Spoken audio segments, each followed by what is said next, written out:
اس کو فوری طور پر ختم کیا جائے۔ اچھا، ورنہ دوسری صورت میں امریکی صدر نے یہ وارننگ دی کہ اگر ہمارے یہ مطالبات 15 جو مطالبات ہیں یہ تسلیم نہیں کیے جاتے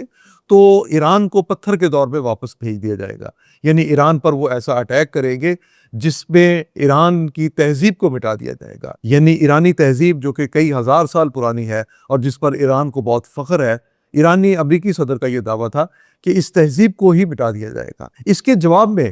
ایران جو ہے وہ جھکا نہیں ہے بلکہ ڈٹا رہا۔ ایران نے اپنا ایک 10 نکاتی اپنا فارمولا پیش کیا جس میں امریکہ سے مطالبہ تھا کہ وہ اس ریجن سے اپنی فوجیں نکالے۔ امریکہ سے یہ مطالبہ تھا کہ ہم جو ایٹمی پروگرام اپنا جو ہم نے جو انریچمنٹ ہماری ہوتی ہے، یورینیم کی افزودگی ہوتی ہے، اس میں کوئی رکاوٹ نہ ڈالی جائے۔ اس میں یہ بھی کہا گیا کہ جو میزائل پروگرام ہے اس کو بھی نہیں روکا جائے گا، یعنی ایران امریکہ کا کوئی بھی مطالبہ ماننے کے لیے تیار نہیں ہوا۔ امریکی صدر نے جو 10 دن کی مہلت دی تھی وہ 10 دن کی مہلت ختم ہوتی گئی۔ ان کی مہلت شروع میں تو یقینی طور پہ صرف 48 گھنٹے کی تھی، پھر 5 دن پہ گئی، پھر انہوں نے 10 دن کی مہلت صدر ٹرمپ نے کر دی۔ یہ مہلت جب ختم ہوتی گئی اور منگل کا دن آیا تو اس وقت تک جتنی کوششیں امن کے لیے اور ڈیل کے لیے ہو سکتی تھی وہ پاکستان سمیت دوسرے ممالک نے بھی کر لی، لیکن امریکی میڈیا اور اسرائیلی میڈیا جو کہ پاکستان کا ہمیشہ مخالف رہا ہے،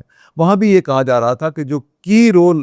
پلے کر رہا ہے وہ صرف اور صرف پاکستان ہے، یعنی پاکستان ہی ایک ایسا ملک ہے جو اس وقت امریکہ کے ساتھ مشاورت کے عمل میں بھی شامل ہے، ایران کے ساتھ مشاورت کے عمل میں بھی شامل ہے، اور دونوں طرف سے جو بھی گفتگو ہو رہی ہے اس میں بنیادی ثالث جو ہے یہ پاکستان ہے۔ اور پاکستان میں بھی کیا کہ جو فیلڈ مارشل عاصم منیر ہیں، ان کا نام اسرائیلی میڈیا اور امریکی میڈیا اور ویسٹرن میڈیا جو ہے یہ لے رہے تھے کہ وہ بڑی کوششیں کر رہے ہیں۔ یہ اچانک جب 7 مارچ یعنی منگل کا دن جو ہے یہ جب ڈھلنا شروع ہوا اور اس کے بعد رات ہوئی اور اسلام آباد سمیت کسی بھی جگہ پر ہر شخص جو ہے ایک مایوسی کا اظہار کر رہا تھا، اور 7 مارچ کو ہی وزیر خارجہ اسحاق ڈار نے جو بات کی، ان کی باتوں سے بھی یہ نظر آ رہا تھا کہ وہ شاید یہ سمجھتے ہیں کہ اب امن کی کوشش جو ہے وہ کرنے کا فائدہ کوئی نہیں اور معاملات آگے نہیں بڑھ سکتے۔ لیکن پھر اچانک ایسا کیا ہوا کہ پاکستانی قیادت نے جو باتیں بھی کی، امریکہ اور ایران کے سامنے جو بھی اپنا پلان رکھا، اس کو دونوں ملکوں نے ایکسیپٹ کر لیا، اور اس طرح ایکسیپٹ کر دیا کہ امریکہ کے علاوہ اسرائیل بھی اس معاہدے کی پابندی پر مجبور ہو گیا، یعنی وہ بھی اس معاہدے میں ایک طرح کا اس سیز فائر میں شامل ہو گیا ہے۔ اگرچہ پاکستان نے ڈائریکٹ اسرائیل سے تو کوئی بات نہیں کی، لیکن امریکہ سے جو بات ہوئی ہے وہ اب سوال یہی ہے کہ وہ معاملات جو کہیں حل نہیں ہو رہے تھے آخر وہ کیسے حل ہو گئے، اور وہ جنگ بندی جو کہیں نظر نہیں آ رہی تھی وہ کیسے جنگ بندی ہو گئی؟ کیا صدر ٹرمپ کا اعتماد شہباز شریف صاحب کو اس حد تک حاصل ہے کہ جہاں پہ وہ صدر ٹرمپ کے بہاف پہ ایرانی قیادت سے کوئی بات کر سکتے تھے، یا پھر ایرانی قیادت کا اعتماد اتنا حاصل ہے شہباز شریف صاحب کو کہ وہ ایرانی قیادت کے بہاف پہ امریکہ کے سامنے کو بات رکھ سکتے تھے؟ اس پہ ایک جو اہم ترین جو شخصیت ہے وہ فیلڈ مارشل عاصم منیر کی سامنے آئی ہے۔ انہوں نے جتنے بھی معاملات ہیں ان کو آگے بڑھانے کے لیے انہوں نے امریکہ کی سیاسی قیادت اور امریکہ کی عسکری قیادت کے ساتھ اپنے رابطے بحال رکھے آخری لمحے تک، اور اس کا اعتراف جو ہے وہ امریکہ میں بھی کیا گیا، اور انٹرنیشنل میڈیا جہاں بھی آپ دیکھیں وہاں پہ فیلڈ مارشل عاصم منیر کا اس میں نام آ رہا ہے۔ جو بھی اس میں پیش رفت ہوئی ہے اس میں یہ نظر آ رہا ہے کہ فیلڈ مارشل عاصم منیر اور پاکستانی فوج کا جو بھی پیٹاگان کے ساتھ جی ایچ کیو کا تعلق ہے، اس تعلق نے پاکستان کو وہ اعتماد دیا ہے جس کی بنیاد پر پاکستان دونوں فریقین میں ایران میں اور امریکہ کے درمیان صلح کروانے میں یا معاملات کو بہتری کی طرف لے جانے میں یا ڈیل کروانے میں بڑی حد تک کامیاب ہوا۔ ساتھ ہی ساتھ فیلڈ مارشل اور وزیر اعظم شہباز شریف ان کا جو بیجنگ سے رابطہ ہے وہ بھی کہا جا رہا ہے کہ وہ بڑا اہم رہا ہے، لیکن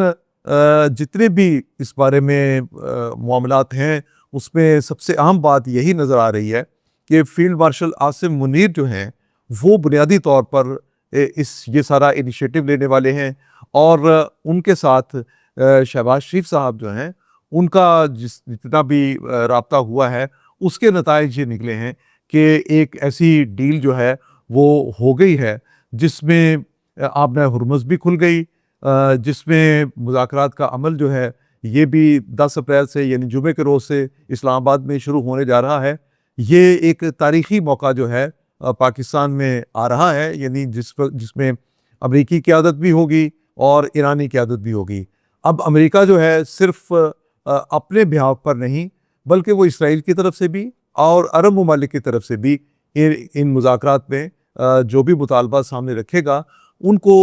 ایران کس حد تک تسلیم کرتا ہے، یہ اصل میں سوچنے کی بات ہے۔ دونوں ملک جو ہیں ایران بھی اور امریکہ بھی یہ اپنے آپ کو فاتح قرار دے رہے ہیں، دونوں اپنے اپنے عوام کے سامنے یہ دعوے کر رہے ہیں۔ امریکی حکومت کا یہ دعویٰ ہے، صدر ٹرمپ اور ان کے جو وزیر دفاع ہیں وہ یہ کہہ رہے ہیں کہ امریکہ نے اپنے اہداف حاصل کر لیے ہیں۔ پر سوال یہ پیدا ہوتا ہے کہ اگر امریکہ نے اپنے اہداف حاصل کیے اور وہ پہلے ہی اس پہ کامیاب ہو گئے تھے تو صدر ٹرمپ نے اپنے جرنیلوں کو برطرف کیوں کیا، اپنے جرنیلوں کو تبدیل کیوں کیا؟ نظر یہ آتا ہے کہ امریکہ کو ایک فیس سیونگ ملی ہے، یہ فیس سیونگ اسے پاکستان کے ذریعے ملی ہے۔ اسی طرح ایران کو یہ موقع مل گیا ہے کہ وہ امریکہ کی طرف سے تباہی جو کی جا سکتی تھی، بمباری جو ہو سکتی تھی، اب اس میں کیا ہتھیار امریکہ استعمال کرتا یا اسرائیل کو کس بات کی اجازت دیتا، کیونکہ جس طرح ایران میں جو انفراسٹرکچر سویلین انفراسٹرکچر جو ہے اس کو تباہ و برباد کیا گیا ہے، وہ شاید موجودہ ہم نے کچھ 30-40 سال 50 سال میں دنیا کے کسی ملک میں نہیں دیکھا کہ اتنی کہیں تباہی ہوئی ہو۔ بعض لوگوں کا کہنا تو یہ ہے کہ تہران کے بڑے شہر ایک بڑے غزہ کی شکل اختیار کر گئے ہیں، لیکن اس کے باوجود ایرانی قیادت ڈٹی ہوئی ہے۔ ایرانی قیادت سمجھتی ہے کہ اس کے عوام کا مورال بلند ہے اور ایران یہ سمجھتا ہے کہ وہ امریکہ کا مقابلہ کر سکتا ہے۔ لیکن بہرحال جو مذاکرات کا ایک عمل شروع ہونے جا رہا ہے جمعے کے روز سے، اس پہ یہ توقع ہے کہ اس خطے میں استحکام آ سکتا ہے، لیکن اس کے لیے بنیادی چیز یہ ہے کہ کیا عرب ممالک کے ساتھ بھی ایران کے تعلقات نارمل ہوتے ہیں، کیونکہ اسرائیل کے حملوں کے رد عمل میں اور امریکی حملوں کے رد عمل میں ایران نے جس طرح عرب ممالک میں امریکی اڈوں کو نشانہ بنایا ہے، اس نے پورے عرب ریجن میں ایران کے خلاف ایک غصے کی لہر پیدا کی ہے، اور ایک فیئر بھی ہے کہ امریکہ کا اگر معاملہ طے پا جاتا ہے ایران کے ساتھ تو اس کے بعد پھر یہ عرب ممالک جو یقینی طور پر آبادی کے لحاظ سے اور فوجی طاقت کے لحاظ سے بھی ایران سے کہیں کم ہیں اور اسرائیل کے مقابلے میں بھی نہیں ہیں، تو پھر ان ملکوں کا معاملہ جو ہے اس کو کون دیکھے گا؟ کیا امریکہ اپنے فوجی اڈے یہاں سے ختم کر دے گا یا امریکی فوجی اڈے بھی رہیں گے؟ کیونکہ ایران کا ایک بڑا مطالبہ تو یہ ہے کہ امریکہ اس ریجن سے اپنے تمام بیسز ختم کرے۔ ایران یہ بھی چاہتا ہے کہ اس کو جنگ کا ایک طرح کا تاوان ادا کیا جائے، اور اس کا یہ بھی مطالبہ ہے تاکہ وہ تعمیر نو کے لیے اسی پیسے کو خرچ کر سکے۔ ایران کا یہ بھی مطالبہ ہے کہ آبِ ہرمز پر اس کا کنٹرول جو ہے اس کو مستقل طور پر تسلیم کر لیا جائے۔ امریکہ کیا یہ مطالبات کو ماننے کے لیے تیار ہے ان مطالبات کو یا نہیں؟ اس کا فیصلہ جو ہے جو